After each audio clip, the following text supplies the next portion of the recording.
apart from the people working in our housing and industrialization space and those who are working outside Kenya, we have now rolled out a big program under the Ministry of ICT on digital jobs.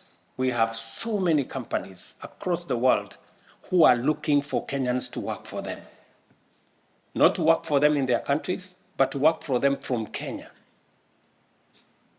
What we are calling business process outsourcing.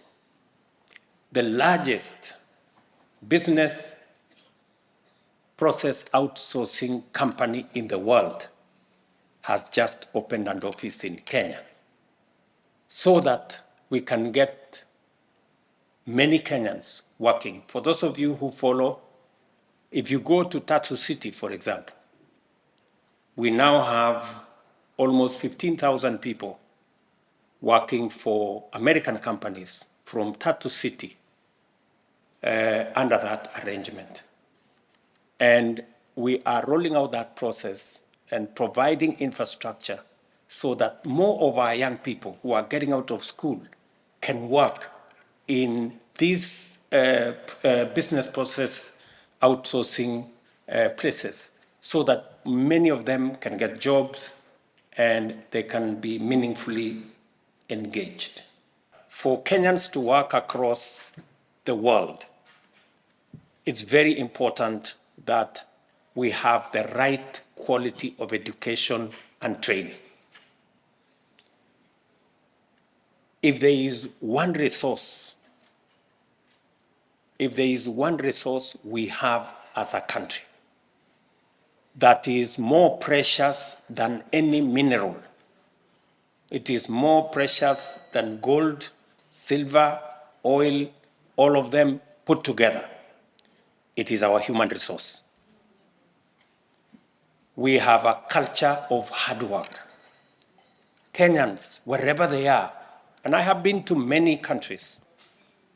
I have been to many countries in Africa. I have been to many countries in Europe, America, and the quality of Kenyan human capital, the quality of Kenyan labor is outstanding. Every president I meet, they tell me Kenyans require the least supervision in what they do. And because we have that single most important resource, human capital, we must do two things. Number one, we must sharpen it. And the way to sharpen our human resource is to make sure that we get the correct education and training. It is the reason why when I came into office, the first thing I did was to appoint a presidential task force to assess our education, because we were having very serious challenges about CBC. Parents were not sure what's going to happen. We had challenges with numbers of teachers. We had challenges with funding in our education, in our higher education. In fact, almost 23 universities were declared bankrupt by 2022. So it was very necessary for us to look at our education.